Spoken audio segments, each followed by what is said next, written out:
우리의 마음이, 우리의 생각이, 우리의 입술이 예수 그리스도로 말미암아 구원의 참 기쁨을 얻을 수 있게 하여 주시옵소서. 예수님 이름으로 기도드리옵나이다. 아멘. 아멘. 오늘 여러분들에게 나누어 드릴 간식에는 아주 맛있는 복숭아가 들어있어요. 그 복숭아를 우리 성도들 다 나눌 수 있도록 어떤 분이 보내주셔서 그게 간식에 담았습니다. 오늘 가실 때 꼭 가져가시면 좋겠습니다.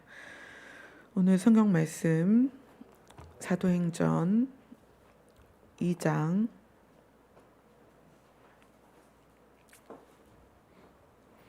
오늘은 36절부터 보겠습니다. 36절부터 47절까지 쭉 보도록 하겠습니다. 시작. 그런즉 이스라엘 온 집은 확실히 알지니 너희가 십자가에 못 박은 이 예수를 하나님이 주와 그리스도가 되게 하셨느니라 하니라. 이 말이 듣고 마음에 찔려 베드로와 다른 사도들에게 물어 이르되 형제들아 우리가 어찌할꼬 하거늘. 베드로가 이르되 너희가 회개하여 각각 예수 그리스도의 이름으로 세례를 받고 죄 사함을 받으라. 그리하면 성령의 선물을 받으리니 이 약속은 너희와 너희 자녀와 모든 먼데 사람 곧 주 우리 하나님이 얼마든지 부르시는 자들에게 하신 것이라 하고 또 여러 말로 확증하며 권하여 이르되 너희가 이 패역한 세대에서 구원을 받으라 하니 그 말을 받은 사람들은 세례를 받음에 이날에 신도의 수가 3,000이나 더하더라. 그들이 사도의 가르침을 받아 서로 교제하고 떡을 떼며 오로지 기도하기를 힘쓰니라. 사람마다 두려워하는데 사도들로 말미암아 기사와 표적이 많이 나타나니 믿는 사람이 다 함께 있어 모든 물건을 서로 통용하고 또 재산과 소유를 팔아 각 사람의 필요를 따라 나누어주며 날마다 마음을 같이하여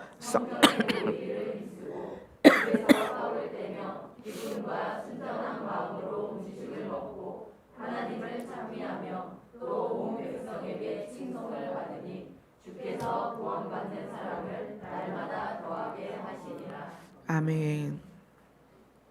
우리가 7월 첫째 주부터 사도행전 2장 37절부터 42절 말씀, 오늘 읽은 36절에서 47절까지 이 부분을 지금 7월 첫 주, 7월 2일부터인가요? 그렇게 계속 다루고 있습니다.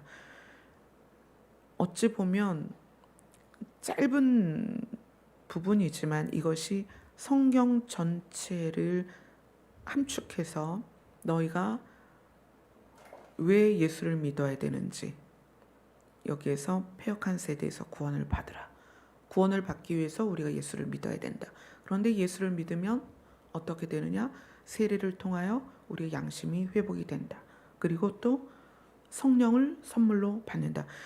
오늘 여기서 읽은 데는 성령의 선물을 받으리니 이렇게 되어 있는데 다른 성경에서는 성령을 선물로 받을 것이다 이렇게 나와요. 그럼 성령을 하나님께서 왜 우리에게 선물로 주시는가? 우리가 하나님 나라에 도착할 때까지 이 땅에 사는 동안에 미혹이 있고 시련이 있고 고난이 있기 때문에 그 삶 가운데서 성령이 예수님의 말씀을 기억나게 하고 예수님의 말씀을 우리에게 가르치셔서 이 길을 잘 지나서 결국 하나님의 나라에 도달하도록 그렇게 할 것이고, 그래서 예수 그리스도로 인하여 세례를 받아 양심이 회복되고 성령을 받으면 그 삶이 재산과 소유를 팔아 각 사람의 필요를 나눠주고 마음을 같이하고 성전에 모이기를 힘쓰고 떡을 떼며 예수님을 기념하고 기쁨과 순전한 마음으로 음식을 나누고 이런 삶이 된다는 거예요. 그러니까 왜 예수님을 믿어야 되는가? 구원을 위해서다. 예수님을 믿게 되면 어떻게 되는가? 양심이 회복이 된다. 그건 우리 안에서의 반응이고, 하나님은 어떻게 우리를 도우신다? 성령을 선물로 주신다. 그래서 우리를 도우신다. 그래서 우리의 삶의 여정은 어떻다? 오늘 읽은 말씀대로 43절에서 47절의 모습이 우리 안에 나와야 된다. 그러면 이제 우리는 지금껏 신앙생활을 해왔기 때문에 이 말씀에 우리를 비추는 거예요. 예수님을 믿게 되었고 세례로도 받았고 성령께서 내 안에 계셔서 지금까지 지속적으로 인도를 받았습니다. 그러면 우리의 삶이 오늘의 말씀처럼 되고 있느냐는 거예요. 만약에 우리의 삶이, 여러분의 각자의 삶이 이 말씀대로 되고 있다면 정말 감사한 거예요. 이 말씀대로 되고 있다면, 교회가 이 말씀대로 되고 있다면 아마 예수님이 오시질 못할 거예요. 왜요? 이 땅에서 이미 우리가 천국을 이루고 있기 때문에. 그러나 이 모습을 이루고 있지 못해서 결국 심판이 도달하는 거잖아요. 왜냐하면 예수 그리스도의 오심이 어느 때와 같다? 노아의 때와 같다. 그래서 노아의 때와 같이 예수 그리스도께서 오심으로 이 땅을 심판을 하셔야 되는 상황이 오는 거예요. 이 말씀을 깨달은 우리는 노아처럼, 노아가 구원을 받은 것처럼, 노아가 심판 가운데서 살아난 것처럼 우리는 노아처럼 바뀌어야 되는데 그 바뀐 모습이 또 오늘 사도행전 읽은 말씀의 삶이 우리에게서 드러나야 된다는 거예요. 자, 그래서 이 부분을 조금 더 다른 걸 통해서 알아보도록 하겠습니다. 성경은 반복의 역사예요. 역사가 계속 반복돼요. 그 반복의 이유가 우리에게 교훈을 주기 위해서다. 교훈을 주기 위해서다. 그러면 어떤 교훈을 주시려고 하는가? 창세기 5장으로 갑니다.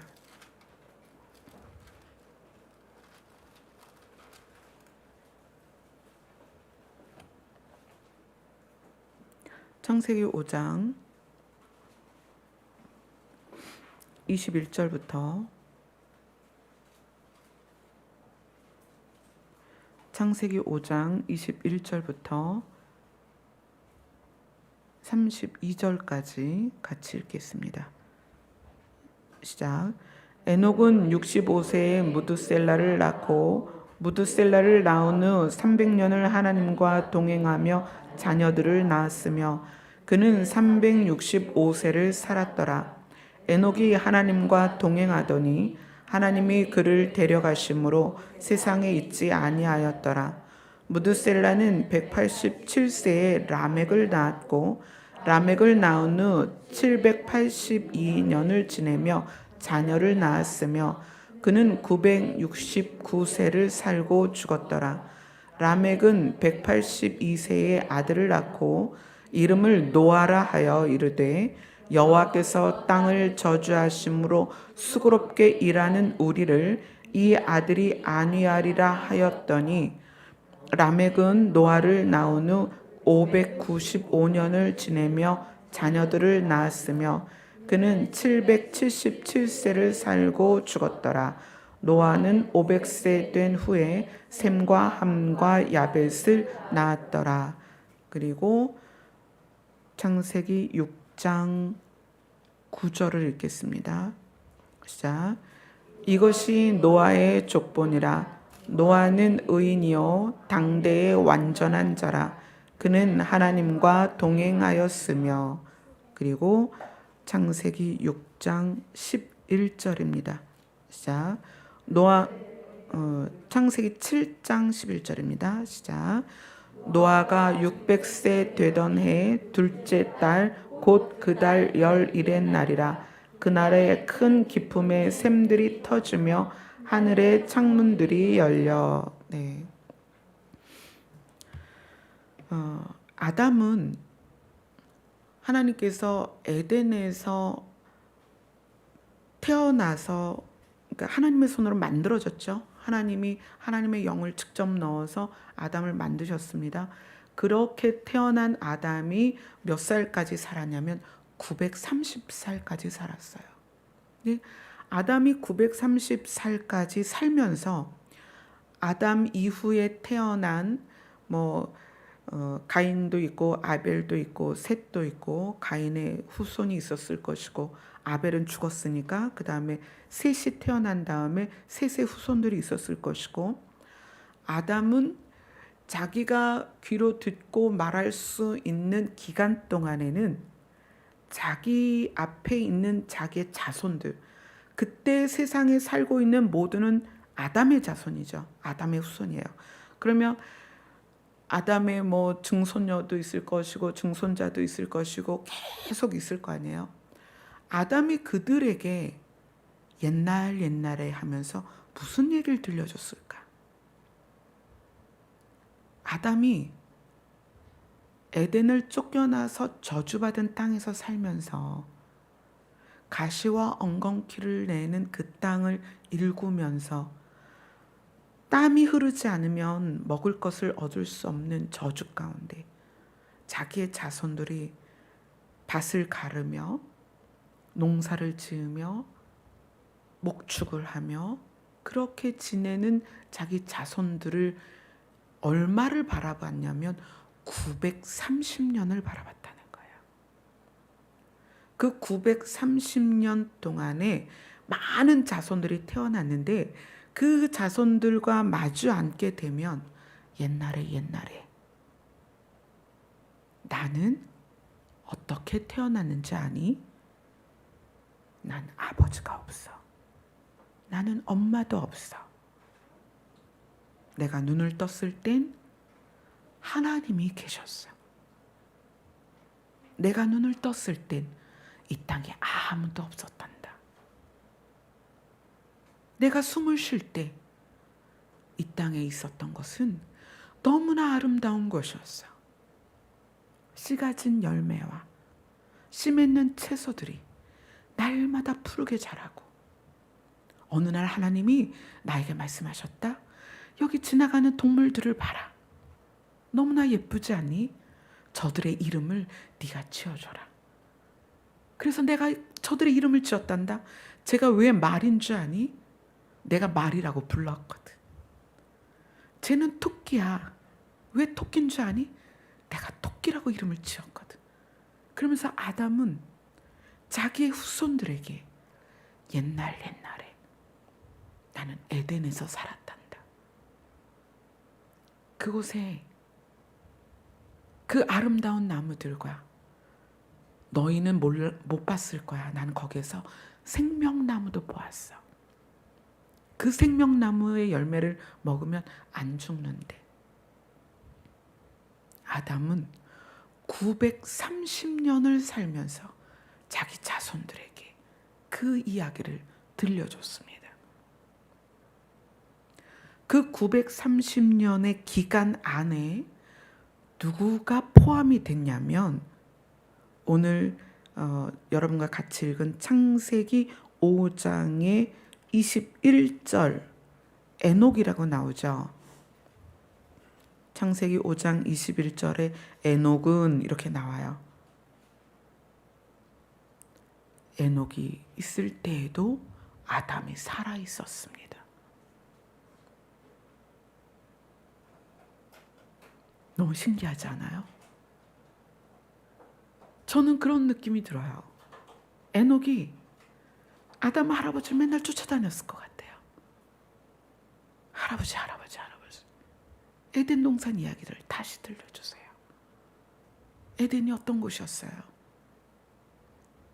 아담 할아버지가 눈을 떴을 때 대면했던 그 하나님은 어떤 분이셨을까요?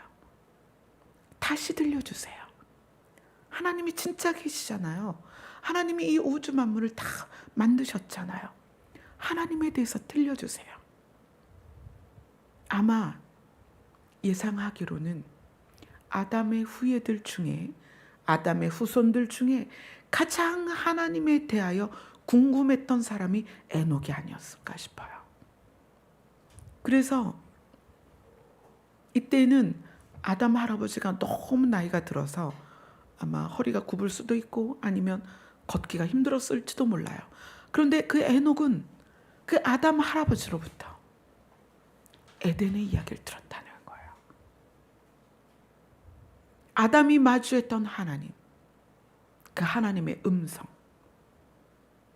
그 에덴을 쫓겨나야 하는 아담과 하와에게 손수 짐승의 가죽을 벗겨서 옷을 지어서 그들의 수치를 가려주신 하나님에 대하여 에녹이 얼마나 가슴 절절하게 그 하나님의 이야기를 들었겠냐는 거예요. 그래서 소개가 이렇게 됩니다. 에녹이 하나님과 동행하더니. 그런데 에녹이 아들을 낳았는데 무두셀라라는 아들이에요. 근데 그 무두셀라라는 아들에 대하여 이런 이름의 해석이 있습니다. 네 아들이 죽으면 이 세상이 심판을 당한다. 심판을 받는다. 에녹은 하나님과 늘 동행하다가 하나님께서 데려가십니다. 그리고 에녹의 아들 무두셀라와 그 손자 라멕이 살아있는 동안에도 아담이 있었습니다. 자, 에녹의 손자는 라멕이에요. 라멕이 누구냐면 노아의 아버지입니다.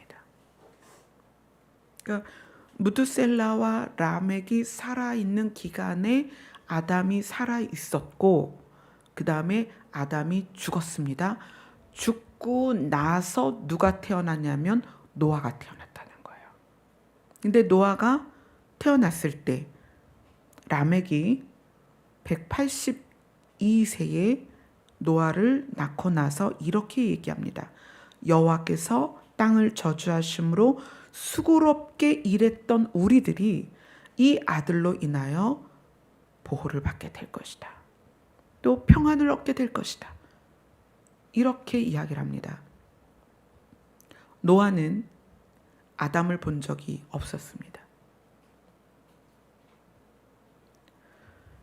에덴에서 만들어진 아담의 시간 동안에 수많은 사람들이 아담으로부터 직접 에덴의 이야기를 들었고 하나님에 대하여 이야기를 들었어요.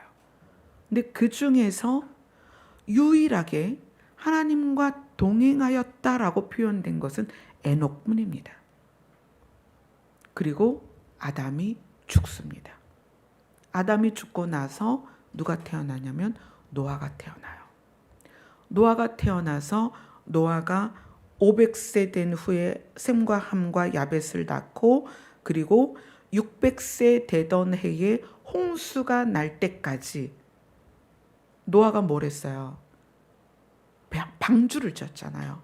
그 방주를 짓는 동안에 누가 살아있었냐면 무두셀라와 그리고 라멕이 살아있었다는 거예요.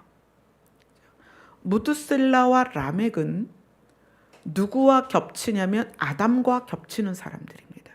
또 무두셀라와 라멕은 누구와 겹치냐면 노아와 겹치는 사람들이에요. 그러면 이 무두셀라와 라멕이 아담으로부터 직접 들은 그 하나님에 대하여 에덴에 대하여 누구에게 얘기를 해줬겠어요? 자기 손자, 자기 아들 노아에게 이야기를 해줬죠. 왜냐하면 라멕은 하나님으로부터 노아가 어떤 존재다? 너희가 에덴에서 쫓겨나서 저주받은 땅을 수고하여 농사를 짓고 사는 우리를 편하게 쉬게 할 존재로서 하나님이 노아를 너에게 주셨다라는 그 이야기를 들은 라멕이 자기가 직접 보았던 아담 할아버지, 에덴에서 출발한 아담 할아버지에 대하여 노아에게 얼마나 이야기를 했겠어요. 야, 하나님이 너를 통하여 이 저주받은 땅에서 고생하던 우리를 보호하고 위로하실 것이다. 아담 할아버지는 돌아가셨지만 너를 통하여 새로운 세상이 시작된다. 이것이 무드셀라 할아버지와 라멕의 아들을 향한 메시지였을 거예요. 내가 태초에 하나님이 만드셨던 사람 아담 할아버지와 만난 적이 있었어. 내가 아담 할아버지에게 에덴에 대하여 이야기를 들었어. 아담 할아버지가 선악과를 따먹고 에덴에서 쫓겨나면서 우리가 이렇게 농사 지으며 고생하게 된 거야. 그런데 하나님이 너를 통하여 이 저주받은 땅을 농사 져야만 하는 우리를 편히 쉬게 하고 보호하실 거래. 너무 신기하지 않냐? 노아에게 이야기를 했을 거라는 거예요. 그리고 노아는 아버지와 할아버지로부터 그 말을 들으면서 자라났습니다. 그리고 마침내 하나님께로부터 명령을 받죠. 그 일을 행할 수 있도록. 그런데 그 노아를 어떻게 설명하고 있냐면 6장 9절에 보면 창세기 6장 9절입니다. 같이 읽겠습니다. 시작. 이것이 노아의 족본이라. 노아는 의인이요 당대의 완전한 자라. 그는 하나님과 동행하였으며.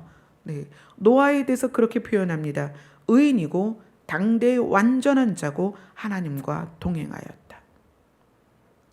하나님은 하나님과 동행했던 에녹을 이 땅의 심판 가운데 두지 않으시고 바로 그냥 데려가십니다. 365년 만에 데려가세요. 에녹을 데려가시고 나서 아담이 죽어요. 아담이 죽고 나서 노아가 태어나고요.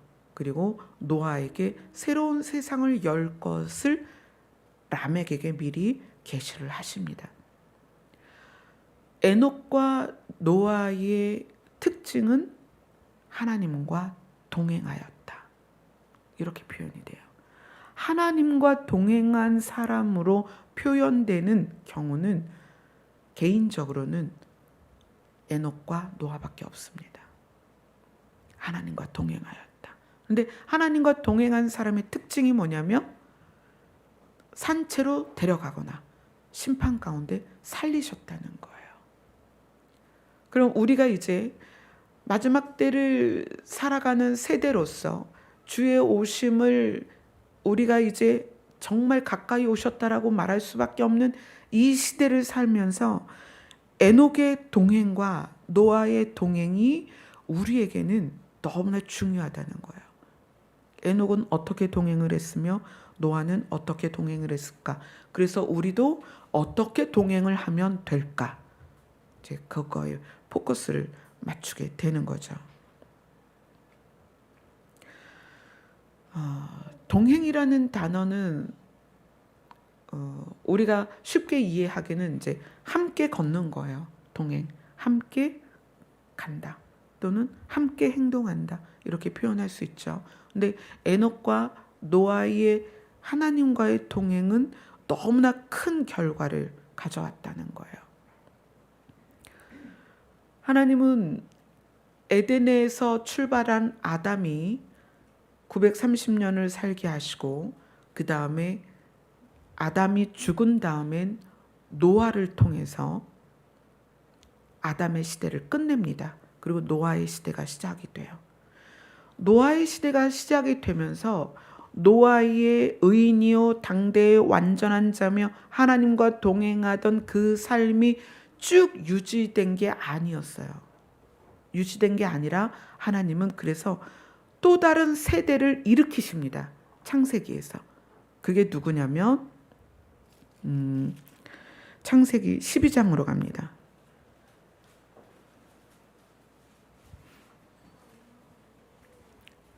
창세기 12장 1절로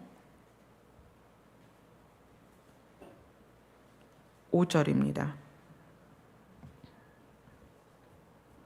같이 읽겠습니다. 시작.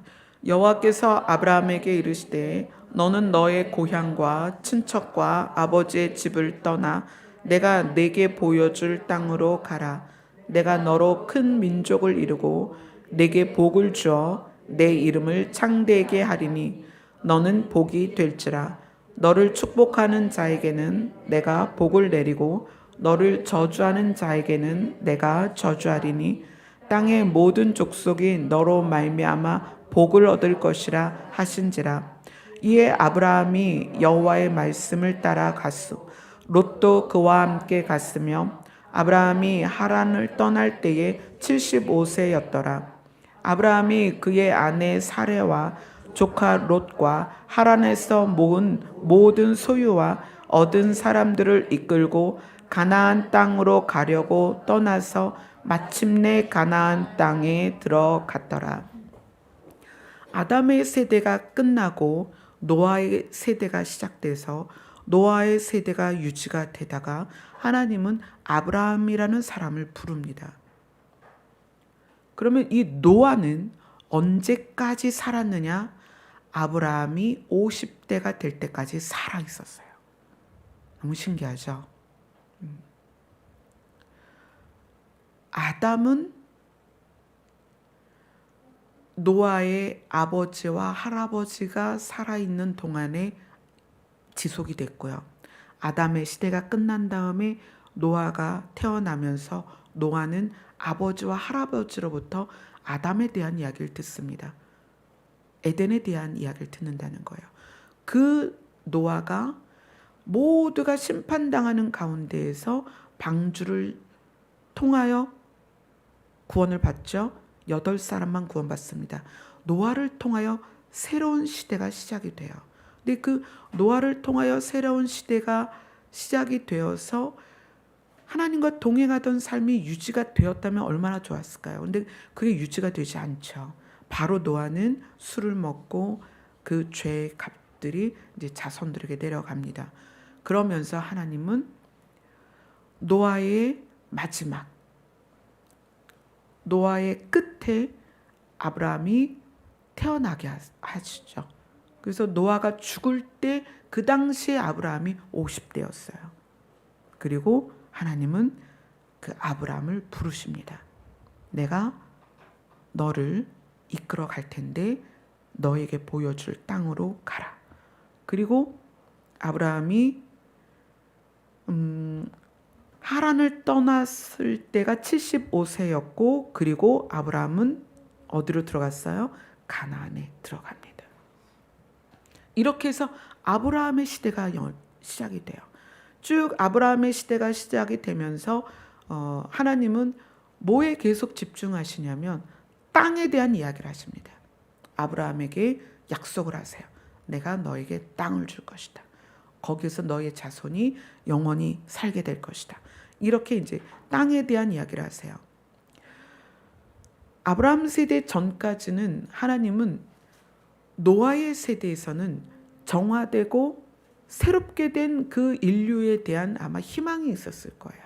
근데 노아로부터 시작된 그 인류도 타락하고 죄를 범하고 하나님을 떠납니다. 그래서 하나님은 노아가 죽기 직전에 태어난 아브라함으로부터 또 다른 세대를 일으키시는데 하나님은 그때부터 땅에 대하여 이야기하십니다.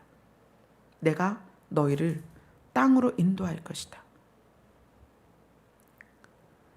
젖과 꿀이 흐르는 땅으로 너희를 데려갈 것이다. 그래서 창세기 50장으로 가볼게요.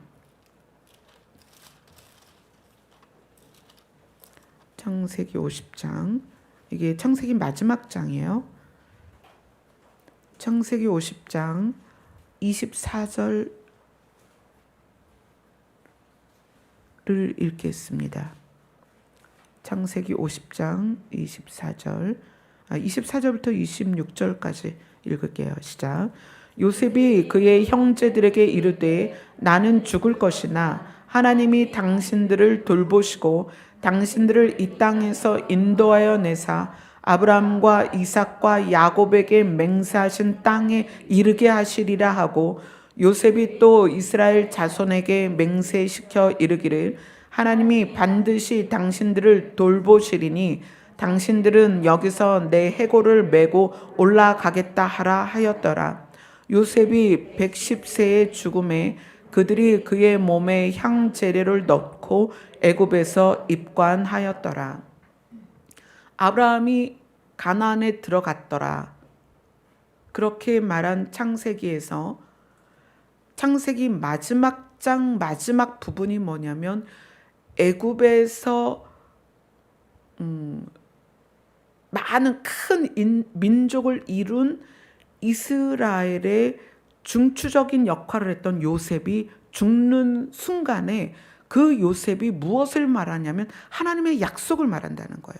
아브라함과 이삭과 야곱에게 약속하신 땅으로 갈 때 나를 꼭 데려가라. 이렇게 얘기하는 거예요. 그리고 죽고 입관을 합니다. 이것이 창세기의 마무리예요. 창세기의 마무리는 뭐냐면 하나님이 명령하신 땅으로 이 이스라엘이 돌아갈 것이다. 그때 나도 데리고 가라. 왜냐하면 요셉은 애굽에 들어와서 이스라엘이 시작되도록 한 통로였기 때문에 본인이 반드시 가나안으로 가야 될 것을 여기서 이야기를 하는 거예요. 이렇게 해서 하나님은 아주 큰 그림으로 아담의 세대, 그래서 아담의 계보, 에덴에서 시작한 아담의 계보를 노아의 때까지 쭉 연결하세요. 그리고 노아로부터 시작한 세대를 언제까지? 아브라함까지 연결하십니다. 그리고 아브라함부터 시작한 세대는 무엇을 향하여 가냐면 하나님이 명령하신 땅을 향하여 갑니다. 이스라엘은 하나님이 명령하신 땅으로 가는 세대입니다. 예수님이 오셔서 이스라엘의 멸망을 예언하시고 그리고 이스라엘은 다시 회복했죠. 이 반복의 역사 가운데 하나님은 우리에게 무엇을 말씀하시냐면 내가 너희에게 줄 땅으로 가라입니다. 우리에게 줄 땅이 뭘까요? 우리가 가야 할 땅이 어디냐는 거예요. 예수님이 말씀하셨죠? 내가 너희와 함께 있을 처소를 예비하러 간다. 그리고 와서 너희를 데려갈 것이다. 우리는 우리가 가야 할 땅이 있습니다. 시편을 우리가 쭉 나누면서 땅에 대한 이야기를 계속했죠. 어떤 땅? 산자들의 땅. 그래서 우리는 그 산자들의 땅으로 가야 된다. 그러면서 같이 우리가 반드시 알아야 될 게 뭐냐면 땅으로 가는 것, 또 에녹이 동행하다가 승천한 것과 노아가 동행하다가 방주를 통해서 구원받은 것이 땅을 향하여 가고 있는 우리와 무슨 상관이 있냐는 거예요. 어떤 관계가 있을까요? 가나안을 향하여 오던 이스라엘 백성이 애굽에서 출발할 때는 거의 200만이었어요. 근데 그 200만이 애굽에서 나와서 요셉이 자기의 소원을 얘기했죠. 내 해골을 반드시 가져가라. 그러니까 요셉의 해골을 가지고 이스라엘 백성이 애굽에서 나와서 가나안을 향해 갑니다. 근데 그 가나안을 향하여 갈 때 나온 세대에선 딱 두 사람만 들어갑니다. 그게 누구예요? 여호수아와 갈렙입니다. 그럼 그 여호수아와 갈렙이 가나안에 들어간 이유, 그것과 에녹이 죽음을 보지 않고 하나님이 데려가신 이유와 노아가 심판 가운데 남겨지지 않고 방주에서 살아난 이유가 동일하다는 거예요. 그게 뭘까요? 동행하는 것과 동일한 것이 뭘까? 여호수아와 갈렙에 대하여 하나님이 이렇게 설명하십니다. 그들은 마음이 달랐다. 하나님과 동행한다는 것은 마음의 문제라는 것이 여호수아와 갈렙을 통하여 증명이 됩니다. 자, 그럼 성경은 또 크게 두 부분으로 나누죠. 구약과 신약으로 나뉩니다. 그럼 구약과 신약으로 나뉘는 그 사이에 무슨 일이 있냐면 400년의 공백이 있어요. 그 400년의 공백을 앞두고 마지막 성경은 뭘 말했을까요? 말라기로 가보겠습니다.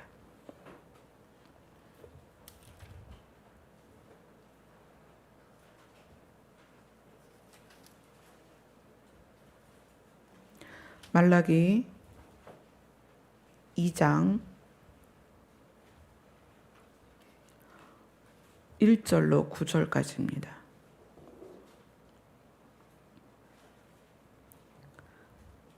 같이 읽겠습니다. 시작. 너희 제사장들아 이제 너희에게 이같이 명령하노라. 만군의 여호와가 이르노라. 너희가 만일 듣지 아니하며 마음에 두지 아니하며 내 이름을 영화롭게 하지 아니하면 내가 너희에게 저주를 내려 너희의 복을 저주하리라. 내가 이미 저주하였나니 이는 너희가 그것을 마음에 두지 아니하였음이라. 보라, 내가 너희의 자손을 꾸짖을 것이요 똥 곧 너희 절기의 희생의 똥을 너희 얼굴에 바를 것이라. 너희가 그것과 함께 제하여 버림을 당하리라. 만군의 여호와가 이르노라. 내가 이 명령을 너희에게 내린 것은 레위와 세운 나의 언약이 항상 있게 하려 함인 줄을 너희가 알리라. 레위와 세운 나의 언약은 생명과 평강의 언약이라. 내가 이것을 그에게 준 것은 그로 경외하게 하려 함이라. 그가 나를 경외하고 내 이름을 두려워하였으며 그의 입에는 진리의 법이 있었고 그의 입술에는 불의함이 없었으며 그가 화평함과 정직함으로 나와 동행하며 많은 사람을 돌이켜 죄악에서 떠나게 하였느니라. 제사장의 입술은 지식을 지켜야 하겠고 사람들은 그의 입에서 율법을 제사장은 만군의 여호와의 사자가 됨이거늘 너희는 옳은 길에서 떠나 많은 사람을 율법에 거스르게 하는도다. 나 만군의 여호와가 이르노니 너희가 레위의 언약을 깨뜨렸느니라. 너희가 내 길을 지키지 아니하고 율법을 행할 때에 사람에게 치우치게 하였으므로 나도 너희로 하여금 모든 백성 앞에서 멸시와 천대를 당하게 하였느니라 하시니라. 예수님이 오시기 전 그 400년의 공백을 앞두고 말라기라는 선지자를 통해서 제사장들에게 말씀을 하십니다. 우리는 이 말씀이 왜 우리에게 중요하냐면 우리가 예수 그리스도를 통하여서 제사가 끝난 이후에 제사장이 된 자들이에요. 우리가 거룩한 나라요 왕 같은 제사장이라 하셨습니다. 예수님이 모든 제사를 단번에 자기 몸으로 끝내셨습니다. 그래서 그 이후로는 매일 드리는 제사가 필요가 없습니다. 이젠 우리가 스스로 나를 제물로 드리고 내가 제사장이 된 거예요. 그렇기 때문에 말라기의 이 말씀이 우리에게 중요한 것입니다. 만군의 여호와가 이르노라. 너희가 만일 듣지 아니하며 마음에 두지 아니하며 내 이름을 영화롭게 하지 아니하면 너희에게 저주가 있을 것이다. 너희가 마음에 두지 아니한 것이 이미 저주받은 것이다. 이때 제사장들은 말라기까지 늘 율법에 있는 그 예식들을 다 행했었습니다. 레위 자손이 제사장 가문이 된 이유는 그리고 레위에게 세운 생명과 평강의 언약이 있었던 이유는 레위는 어떤 족속이었냐면 이스라엘 백성이 가나안으로 가는 여정 가운데 이스라엘 백성들이 이것이 하나님이다라고 금송아지를 만든 때가 있었어요. 기억나시죠? 금송아지를 만들었을 때 모세가 산에서 내려와서 그때 율법을 받아가지고 모세가 산에서 내려왔을 때 분노하고 저들을 죽여라 그랬어요. 정말 금송아지를 만들어 놓고 이것이 하나님이다 이러는 그들을 향하여 저들을 죽여라 했을 때 그들을 죽이는 데 앞장서서 멸한 족속이 레위 족속이었어요. 그래서 레위 족속에게 그 다음부터 이제 하나님께 제사를 드리는 모든 예식을 너희가 해라. 너희 눈으로 똑바로 봤지? 우상 섬기는 그들을 봤지? 너희 손으로 우상을 너희들이 멸했지? 자, 이제 너희가 이 제사의 일을 담당해라 라고 레위 족속이 제사장의 직분을 맡게 된 거예요. 그런데 그 레위 족속이 제사장 직분을 맡으면서 그 첫 사건의 있었던 그들의 마음이 어떻게 된 거예요? 변질된 거죠. 변질되고 제사장 직분은 감당하는데 그 마음에 하나님에 대한 사랑이 없다는 거예요. 자, 말라기 1장으로 갑니다.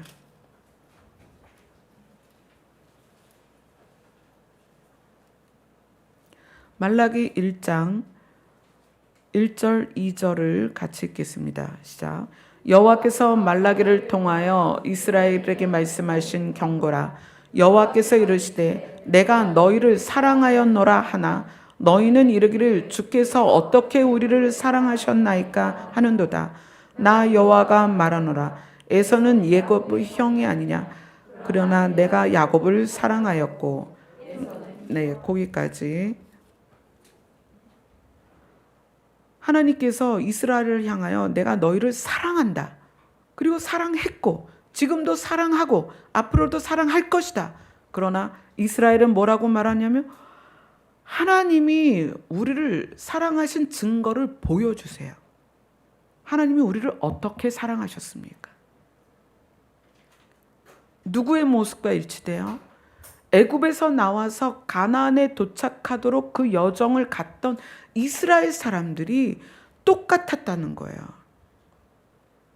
말라기가 경고를 할 수밖에 없는 그 시대 사람들이 애굽에서 나온 이스라엘 백성들과 똑같았다는 거예요.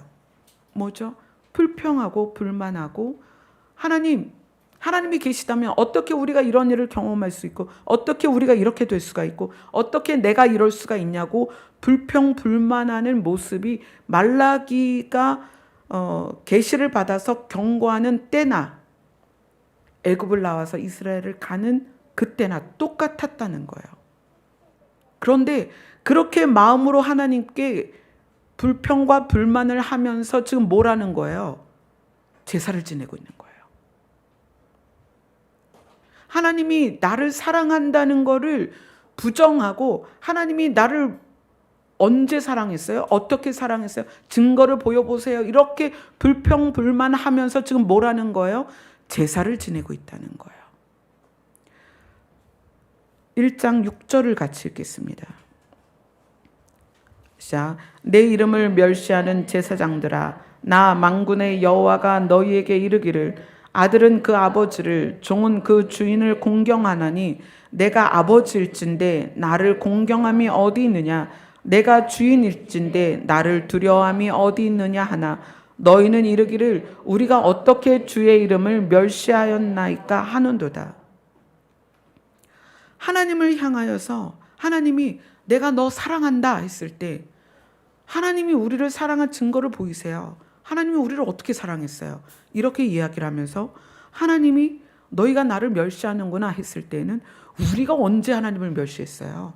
보세요. 날마다 제사 드리잖아요. 양을 드렸고 소를 드렸고 가루를 드렸고 우리는 근체까지 드립니다. 우리가 하나님을 멸시한 적이 어디 있어요? 이렇게 말하고 있는 거예요. 그래서 하나님은 이렇게 말씀하십니다. 7절에 너희가 더러운 떡을 나의 제단에 드리고 있다. 너희가 눈먼 희생 제물을 나에게 바치고 있다. 너희가 저는 것 병든 것을 나에게 바치고 있다.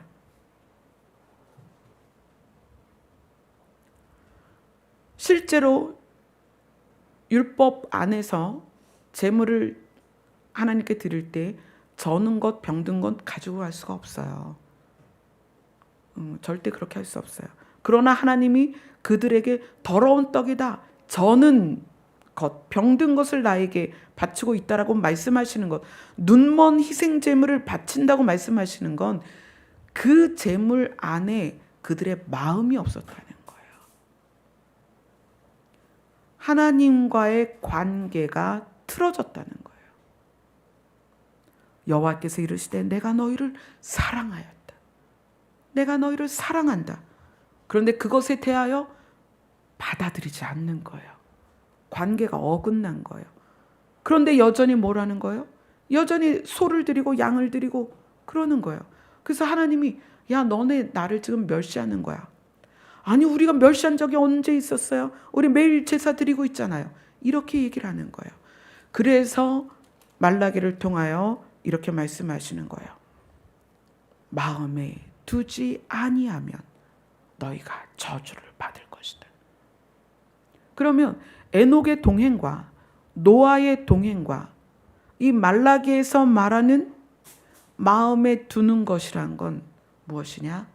하나님과의 바른 관계라는 거예요. 하나님과의 바른 관계는 무엇을 만드느냐? 에덴의 흙을 회복시킵니다. 아담이 에덴에서 쫓겨나서 저주받은 땅에 살면서 낳은 모든 자손들이 저주받은 흙의 영향을 받았어요. 그런데 에녹이 하나님과 동행하면서 에녹이 무엇을 회복했냐면 하나님과 관계가 회복이 된 거예요.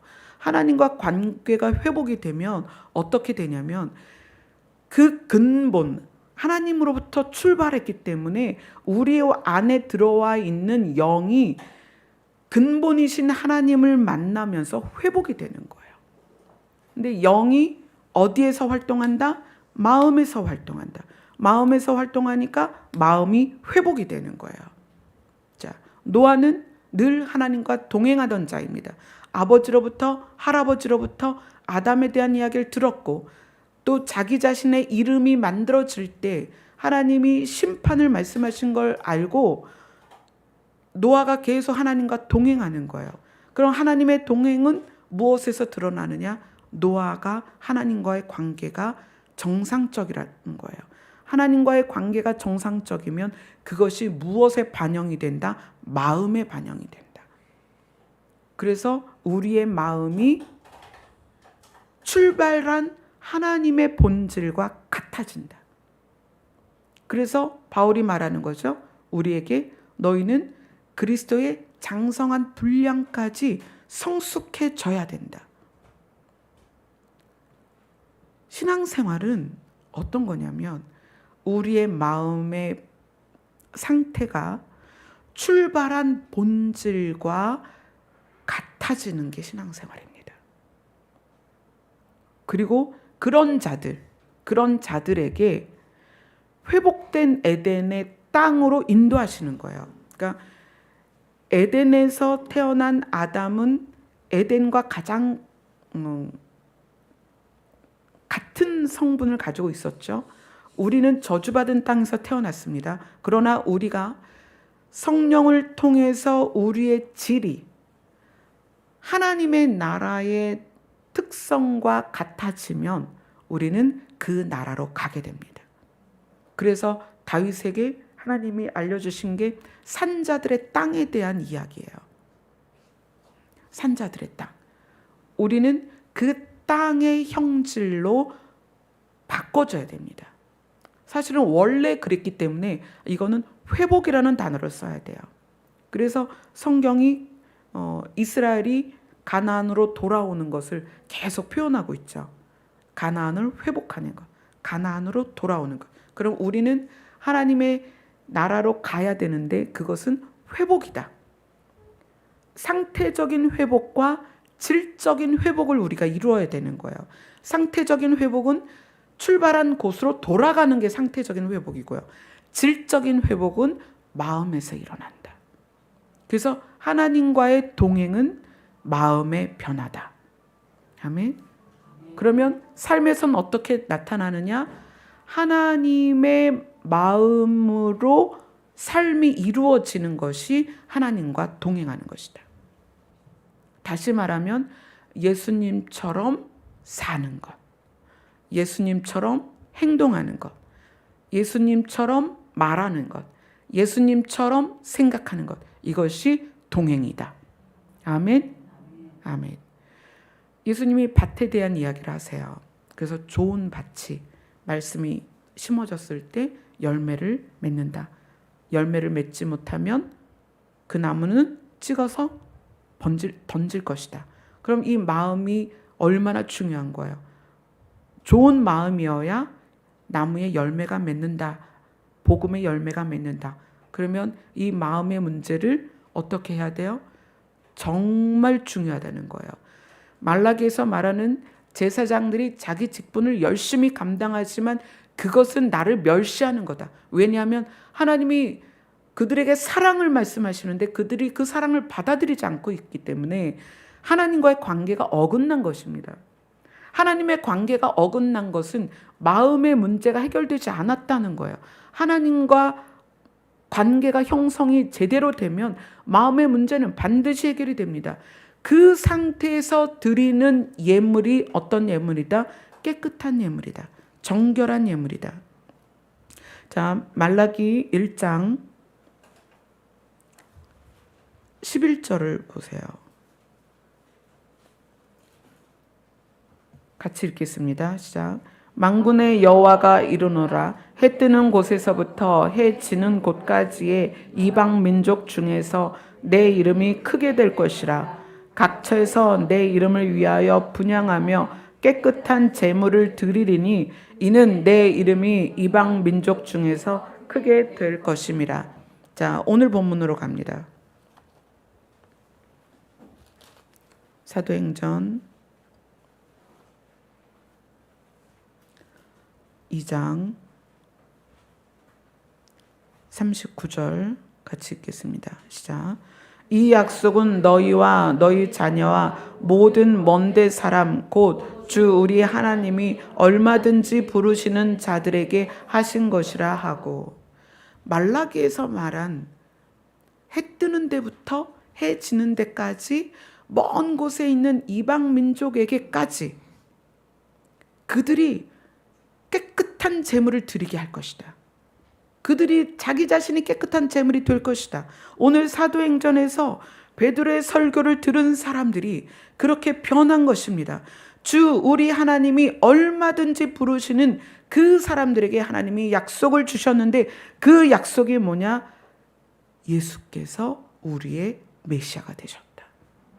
그리고 그분을 믿으면 너희가 세례를 통하여 양심이 회복될 것이다. 그래서 마음을 다룰 것이다. 그것을 위해서, 마음을 다루는 것을 위해서 성령을 주실 것이다. 성령은 너희의 마음을 다룰 것이다. 너희의 마음이 본질의 흙으로 회복돼야 된다. 에덴의 흙으로 회복돼야 되고 우리가 가야 할 새하늘과 새 땅의 흙 같은 동일한 성질이 되어야 된다. 그러면 삶이 어떻게 변해요? 오늘 읽은 우리의 본문 사도행전 2장에 나오는 초대교회 같은 모습이 된다는 거예요. 그런데 우리가 제가 금요일 날도 말씀드렸죠. 콩깍지와 콩에 대해서 말씀드렸어요. 빈 콩깍지는 있을 수 있어요. 나무에 콩이 열렸을 때 콩깍지를 다 수거해서 까보면 그 콩깍지 안에 빈 콩깍지가 있어요. 콩이 없을 수가 있어요. 그러나 콩만 나무에 열리는 경우는 절대 없다. 반드시 콩은 콩깍지 안에 들어 있습니다. 그 얘기는 마음이 변하면 삶이 변합니다. 마음이 달라지면 하지 말라고 해도 교회에 나와서 주의 이름을 부릅니다. 마음이 달라지면 예수 그리스도의 눈으로 사람들을 보게 됩니다. 이게 구체적인 예를 하나 들어드릴게요. 우리는 살면서 사람들에게 화를 내기도 하고 또 친절을 베풀기도 해요. 그래서 화를 내는 자신과 친절을 베푸는 자신을 보면서 친절을 베푸는 자신을 내가 보고 있기 때문에 나는 친절한 사람이다. 또 선을 베푸는 행동을 내가 할 때 나는 선을 베푸는 사람이다 라고 자기를 그렇게 인식을 해요. 그런데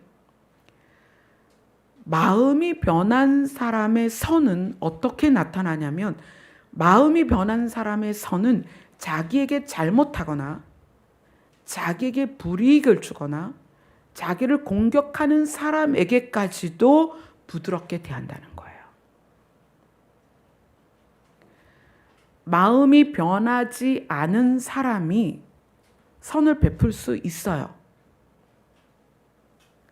마음이 변한 사람이 선을 베풀겠죠. 당연히 그거는. 그럼 선을 베푸는 걸 통해서 두 사람이 외형은 똑같으니까 분별이 안 돼요. 그런데 언제 분별이 되냐면 나를 힘들게 하거나 내 생각과 다르거나 또는 나를 핍박하거나 하는 그 사람들을 대하는 모습, 거기에서 표가 난다는 거예요. 이건 굉장히 심각한 문제예요.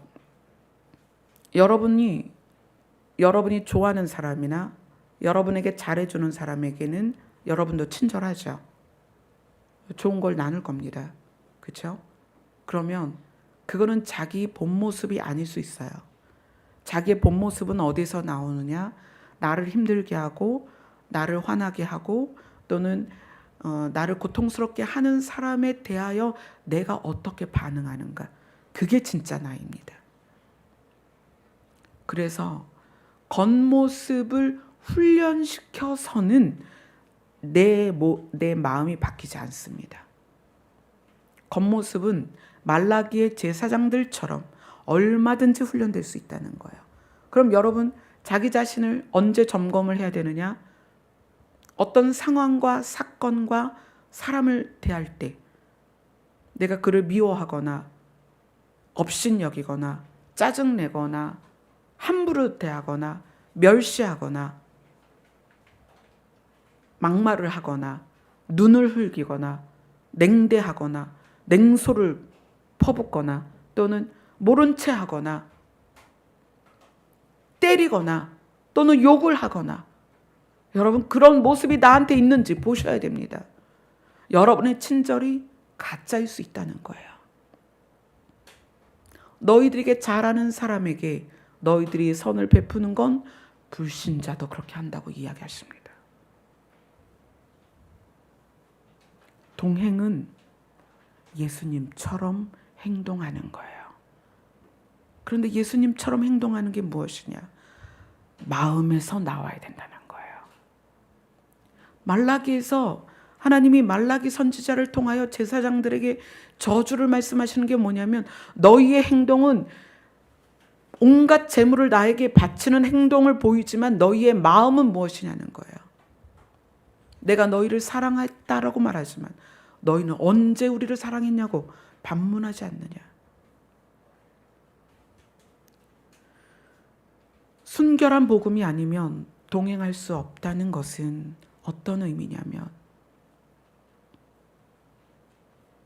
오직 예수 그리스도로 사는 것이 아니면 동행을 할 수가 없어요. 그런데 제가 전에 그림으로 보여드렸죠. 우리 마음 안에 예수님도 있고 나도 있다. 그런데 나를 버리고 예수로 살아야 동행이 가능합니다. 예수님의 마음으로 행동하고 예수님의 마음으로 말을 하고 예수님의 마음으로 사람을 대하고 그러나 우리 마음에 예수님이 있고 내가 있는데 나를 선택해서 나를 위해 살면 그런 나는 나를 위하여 누군가에게 친절하다는 거예요. 나에게 잘해주는 사람에게 친절하고 내가 좋아하는 사람에게 친절하고 내가 싫어하면 미워하고 내가 싫은 사람은 쳐다도 보지 않고 내가 싫은 사람은 말도 막 하고 그런데 그런 사람이 예배를 드리잖아요. 그리고 와서 하나님을 찬양한다고 이야기를 한단 말이에요. 순결한 복음이란 내 안에 예수 그리스도 뿐입니다. 순결한 복음이란 주를 위하여 사는 거예요. 순결한 복음이란 하나님의 나라만 목적으로 사는 것입니다. 그런데 거기에 뭐가 들어가요? 나를 위해서. 나의 자존심을 세우기 위해서. 나를 행복하게 하기 위해서. 나를 기쁘게 하기 위해서. 이 나라는 것이 들어가기 시작하면서 순결한 복음이 더럽혀지기 시작합니다. 그러면 그때부터는 동행이 될 수가 없어요. 나를 위해서 행동하는 게 되는 거예요. 앞으로 동행에 대해서 조금 더 구체적인 어떤 부분들을 다루게 될 거예요. 여러분들의 마음이 아플 것입니다. 왜냐하면 그게 우리의 모습이기 때문에 우리의 모습을 다루면 아플 수밖에 없어요. 그러나 처절하게 다뤄야 됩니다. 하나님의 말씀은 마음에 새기는 거예요. 훈련으로 되지 않습니다. 하나님의 말씀은 마음을 변화시켜서 그 마음이 변화된 상태에서 나오는 행동을 요구하시는 거예요. 우리가 순결한 복음 안에서 늘 주님과 동행하는 삶이 되기를 소망합니다. 기도하겠습니다.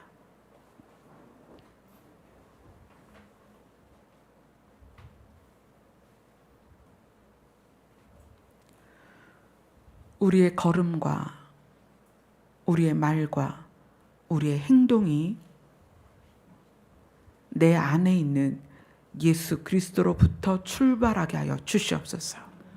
그래서 그 모습이, 그 삶이 사람들에게 비춰질 때 내가 발견되는 것이 아니라 그리스도가 발견되고 그리스도인이라 불려지게 하여 주시옵소서. 우리의 삶이 온전히 이 땅에서 그렇게 살다가 아버지의 나라로 옮겨지게 하여 주시옵소서. 예수님 이름으로 기도드리옵나이다. 아멘.